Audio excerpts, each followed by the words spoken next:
And then they change just like that. They change instantly and everywhere. And you can see it. I went to Saudi Arabia as ambassador in 1994. Not a single person I knew had a cell phone when I left.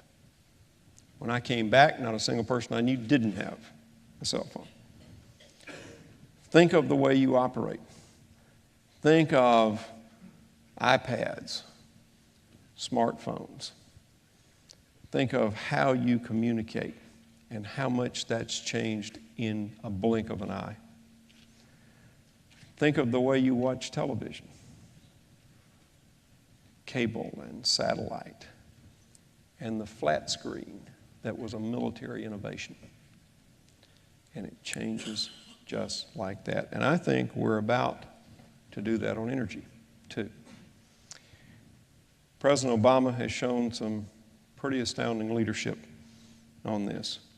And we've got the opportunity to help create the new energy future and the new energy economy for this country. And we have to do it. This country has to do it.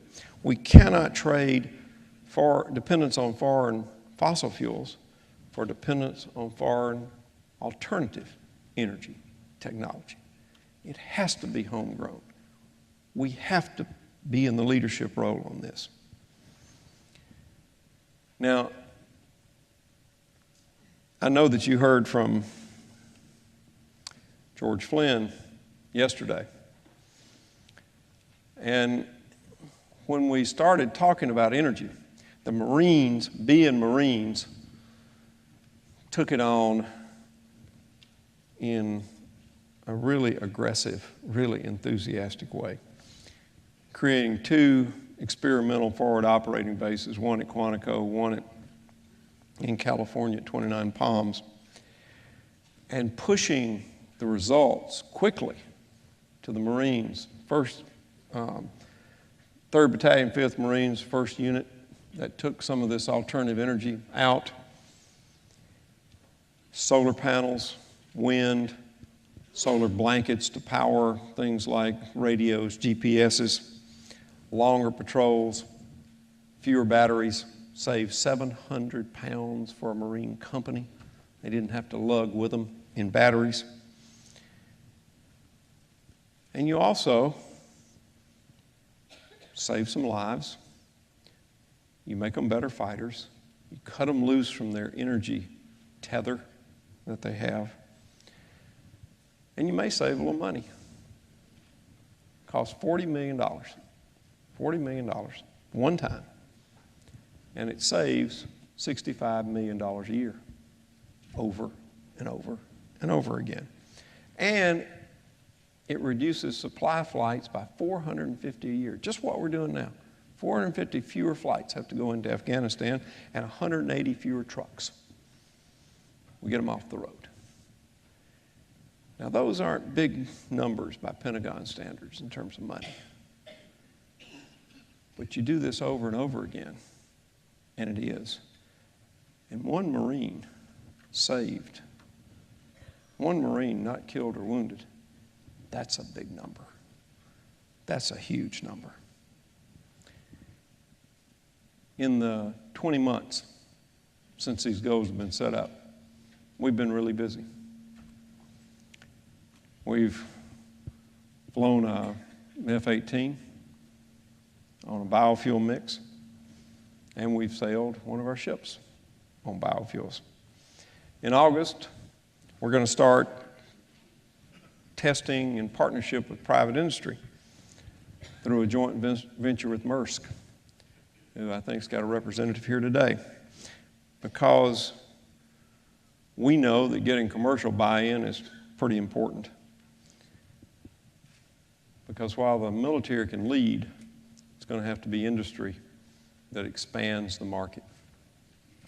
During one of its ships' standard run between Europe and Asia, Maersk is going to look at algae-based biofuels, and they're going to test various blends of algae-based biofuels. And in cooperation, coordination with us, we're going to analyze the results and see the best way forward. We're working with venture capitalists because what we can do is we can give them a market. We can sign off-take contracts, whether it's for solar panels or wind turbines, whether it's for geothermal or hydrothermal, whether it's for biofuels, doesn't matter. And frankly, I really don't care what the alternative energy is. We may not even know what it is today. It's only got to have a few very specific requirements. Number one, it's got to be a drop-in fuel, because we got most of the fleet we're going to have in 2020 today, and we've got most of the aircraft we're going to have in 2020 today. So we can't go around replacing engines and things like that. It's got to work the same way. Number two, it can't take any land out of food production.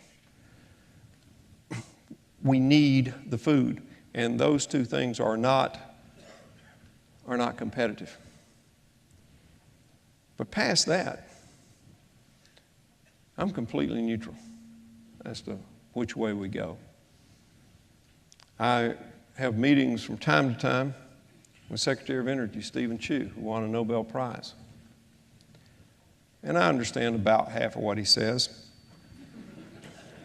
And that's not his fault, that's mine.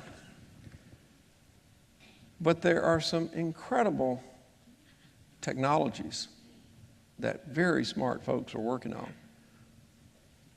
that are right on the cusp of being commercially viable.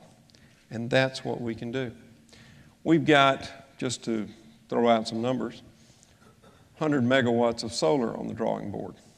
That's enough when we get it finished to power a city the size of Norfolk. We're also working with the General Services Administration to be part of their electric vehicle pilot program. And we're working on things like geothermal at China Lake. China Lake is now net positive to the grid, which means they give energy back to the grid. They make more energy than they use from geothermal sources. We're doing landfill to energy. We're doing wind power, wave action, hydrothermal. We're doing whatever technology looks like has a chance to work. And while we are an expeditionary seagoing service, we own 72,500 buildings in the United States Navy and Marine Corps, and we're going to make those sustainable. For the past year, we've been building to LEED silver standards, and we've begun installing the early numbers of what's going to be 27,000 smart meters in bases around the country and around the world. And last month in Washington, I announced that next year, 2013, that's next year in Pentagon terms,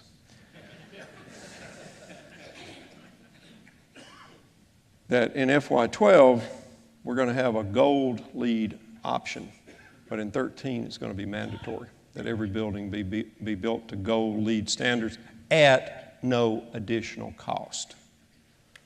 For the same money, we're going to build to gold standards. We got a lot of stuff going on. You've heard about a lot of it since you've been here. We just